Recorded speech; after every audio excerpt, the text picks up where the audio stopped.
केशवी का पिता रामदीन बहुत खुश था। खुशी का कारण ही इतना बड़ा था। केशवी बिटिया कहाँ है? अरे कलावती, कहाँ हो तुम दोनों? आ रही हूँ जी। क्या हुआ? आज तो आप बहुत खुश हो जी। बापू, आपने बुलाया? हाँ बिटिया, खुशी की तो बात है कलावती। हमने जो फॉर्म भरा था ना, उसमें हमारी केशवी का नाम आ गया है। अब हमारी केशवी बड़े स्कूल में पढ़ेगी। अरे केशवी बिटिया, उदास क्यों हो गई? क्या तू खुश नहीं है कि तू बड़े स्कूल में पढ़ने जाएगी? माँ बापू, सब मेरे काले रंग का मजाक उड़ाते हैं।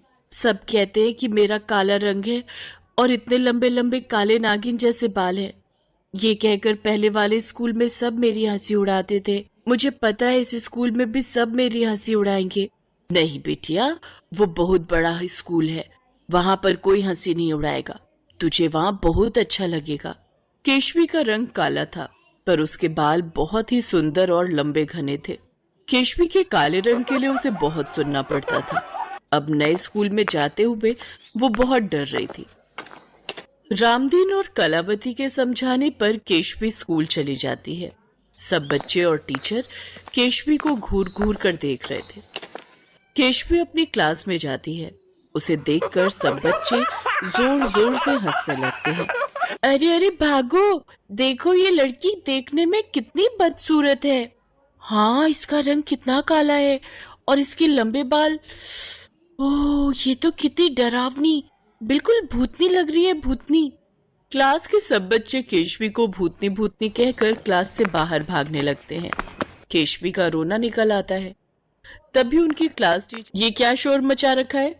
चलो अपनी अपनी सीट पर बैठो। और तुम लड़की, क्या नाम है तुम्हारा? जी वो मेरा नाम। क्या बात है, काली होने के साथ साथ गूंगी भी हो क्या? पता नहीं आज का दिन कैसा जाएगा। इतनी भद्दी शक्ल की लड़की हो तुम। जाओ सीट पर बैठो।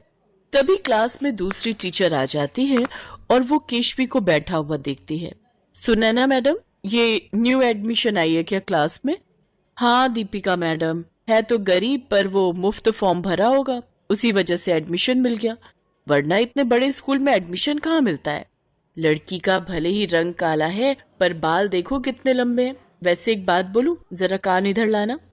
टीचर दीपिका टीचर सुनैना के कान में कुछ कहती है, जिसे सुनकर टीचर सुनैना चौंक जाती है। अगले दिन से टीचर सुनैना का व्यवहार केशवी के साथ बिल्कुल बदल जाता है। केशवी बेटा, क्या तुम थोड़ी देर स्कूल में मेरी हेल्प के लिए रुक सकती हो? मेरी अलमारी बहुत फैली हुई है, मैं सोच रही थी समेट कर घर जाऊंगी। जी मैं रुक जाऊंगी, मुझे तो अच्छा लगेगा टीचर जी अगर मैं आपकी मदद करूं। टीचर सुनैना के कहने पर केशवी रुक जाती है। केशवी बेटा, तुम्हारे बाल बहुत सुंदर हैं। काश मेरे बाल भी इतने ही सुंदर होते। देखो, मुझे बहुत सुंदर चुटियां बनानी आती है। तुम बैठो, मैं तुम्हारी सुंदर सी चुटियां बनाती हूँ। केशवी की खुशी का ठिकाना नहीं था। आज उसकी क्लास टीचर उस पर इतना प्यार बरसा रही थी। टीचर उसे कुर्सी पर बैठा देती है और उससे प्यार से बात करती है और चालाकी से चुपचाप उसकी चोटी के थोड़े से बाल काट लेती है। केशवी को इस बारे में पता ही नहीं चलता। केशवी खुश हो जाती है क्योंकि उसकी टीचर उसके साथ बहुत अच्छे से बात करने लगी थी। केशवी रोजाना ही किसी न किसी काम के लिए अपनी टीचर के साथ रुक जाती थी। अब तो उसकी टीचर ने उसे क्लास मॉनिटर भी बना दिया था। केशवी के माता पिता भी इस बात से संतुष्ट थे कि केशवी का अपने स्कूल में मन लग गया है, पर धीरे धीरे केशवी के बाल छोटे होने लगे। एक दिन केशवी सिर धोकर बाहर निकली तो कलावती उससे बोली, केशवी, तेरे बाल इतने छोटे कैसे हो गए? तूने तो कटवाए भी नहीं, दिखा तो जरा, कहीं किसी सहेली ने तो नहीं काट दिए? पता नहीं माँ, मैंने तो कोई बाल नहीं कटवाए, फिर छोटे कैसे हो नहीं पता। नहीं, किसी ने मेरे बाल नहीं काटे माँ। अरे कलावती, तुम भी बेकार में बच्ची को परेशान कर रही हो। अब उसका स्कूल में मन लगा है तो तुम इन बालों के पीछे पड़ जाओ। अरे बाल तो घर की खेती है, जब मर्जी बढ़ा लो, जब मर्जी कटवा लो, और फिर टूट भी तो जाते हैं मौसम के अनुसार। जा बिटिया जा, तू तैयार होकर स्कूल जा। कलावती भी ये सब बातें सोचकर चुप हो जाती है, पर टीचर सुनैना का लालच बढ़ता ही जा रहा था।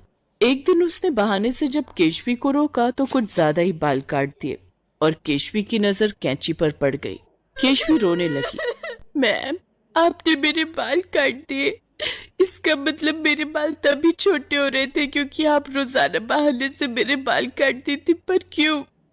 मैं सबको बता दूंगी कि आपने ही मेरे बाल काटे हैं। तभी टीचर दीपिका भी वहीं आ जाती है। अरे मैडम सुने ना, इस लड़की की इतनी लंबी जुबान, ये तो हमारी पोल खोल देगी। अरे कैसे पोल खोल देगी मैडम दीपिका, ये जानती नहीं है हम कौन है। ए लड़की, अगर तूने किसी को भी इस बारे में कुछ भी बताया तो तुझे स्कूल से निकलवा दूंगी, समझी? और फिर तुझे किसी भी स्कूल में एडमिशन नहीं मिलेगा। चुपचाप हमें तेरे बाल काटने दे। केशवी घबरा जाती है, वो कुछ भी नहीं बोल पाती। वो रोती हुई एक सुनसान सड़क पर चलती जाती है। उसे खबर ही नहीं थी कि वो घर के रास्ते नहीं बल्कि जंगल के रास्ते पर चली गई है। वो एक पेड़ के नीचे बैठकर रोने लगती है। अब मैं क्या करूं? मेरी सारे बाल टीचर ने काट दिए। अगर मैंने किसी से कुछ भी कहा तो वो मुझे स्कूल से निकाल देगी। फिर माँ और बापू कितने दुखी होंगे। पर मेरे बाल अगर कट गए तो मैं बिल्कुल गंजी हो जाऊंगी। मैं क्या करूं? मुझे कुछ समझ नहीं आ रहा। कौन मेरी मदद करेगा? तभी वहां पर एक सुंदर सी परी प्रकट होती है। मैं तुम्हारी मदद करूंगी। मैं एक जादुई परी हूँ। मैं तो जंगल में भ्रमण कर रही थी, पर तुम्हारी रोने की आवाज सुनी तो मैं यहाँ आ गई। बोलो, तुम्हें क्या परेशानी है बेटी? केशवी उस परी को अपनी सारी दुख भरी बात बताती है। केशवी के सिर पर हाथ रखती है तो केशवी के बाल पहले जैसे लंबे और घने हो जाते हैं। ये देखकर केशवी बहुत खुश होती है, पर एकदम से उदास हो जाती है। उदास मत हो केशवी बेटा, अब जो भी तुम्हारे बाल काटने की कोशिश करेगा वो गंजा हो जाएगा, और जब तक वो सच्चाई नहीं बताएगा उसके बाल वापस नहीं आएंगे। यही सजा तुम्हारे बाल काटने वाले को मिलेगी। अब तो खुश हो ना? आप कितनी अच्छी हो परी माँ। तुम भी तो बहुत प्यारी बच्ची हो केशवी। चलो अब मैं चलती हूँ, मुझे अपने परीलोक रात होने से पहले लौटना है। इतना कहकर परी अदृश्य हो जाती है और केशवी खुशी खुशी घर आ जाती है। अगले दिन केशवी के लंबे बाल देखकर टीचर सुनैना हैरान रह जाती है। वो तो पूरी लालच से भर जाती है और सबके जाने के बाद जैसे ही टीचर सुनैना केशवी के बाल काटने लगती है, केशवी के बाल तो नहीं कटते पर टीचर सुनैना पूरी गंजी हो जाती है। टीचर दीपिका ने भी टीचर सुनैना का साथ दिया था, इसलिए वो भी गंजी हो जाती है। मैं गंजी कैसे हो गई दीपिका मैडम? आप भी गंजी हो गई, हम दोनों गंजे हो गए, ये कैसे हुआ? हाँ सुनैना मैडम, मैं भी गंजी हो गई, हम दोनों गंजे हो गए। अब हम दोनों इस क्लास से बाहर कैसे जाएंगे? सब हमारी हंसी उड़ाएंगे। हमारे बाल कहाँ चले गए?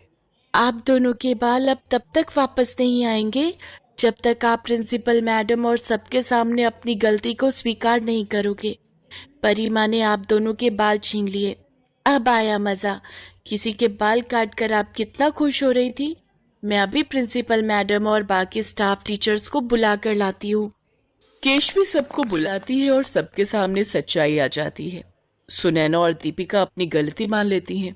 वो दोनों केशवी के बाल काट कर बेचा करती थी। वास्तव में वो बाल बेचने का व्यापार करती थी। सुनैना मैडम, दीपिका मैडम, आप दोनों को शर्म आनी चाहिए। आप दोनों टीचर के नाम पर धब्बा हो। हमारे स्कूल की सारी इज्जत आप दोनों के कारण गिर जाती अगर आज केशवी हमें इस बारे में ना बताती। पैसे की लालच में आप अपना टीचर का पद भी भूल गई कि टीचर तो भगवान का रूप होते हैं। आप दोनों को शर्म आनी चाहिए। मैं आप दोनों को अपने स्कूल से इसी समय निकाल रही हूँ और आपको किसी भी स्कूल में टीचर की नौकरी नहीं मिलेगी। मैं सारे स्कूल्स में अभी फोन करके मना कर दूंगी। आपके सारे सर्टिफिकेट छीन लिए जाएंगे। केशवी बेटा, वेरी गुड, तुम बहुत बहादुर बच्ची हो, तभी तो परी माँ के रूप में गॉड ने तुम्हारी हेल्प की। गॉड ब्लेस यू बेटा। टीचर सुनैना और टीचर दीपिका के बाल तो वापस आ जाते हैं, पर उनका टीचर का पद उन्हें वापस कभी नहीं मिलता। उनकी सारी डिग्रियां छीन ली जाती हैं। आज वो अपने किए पर बहुत पछता रही थी। समाज और रिश्तेदार में उनका बहुत अपमान होता है। उस दिन के बाद केशवी से सबने प्यार से बात करनी शुरू कर दी।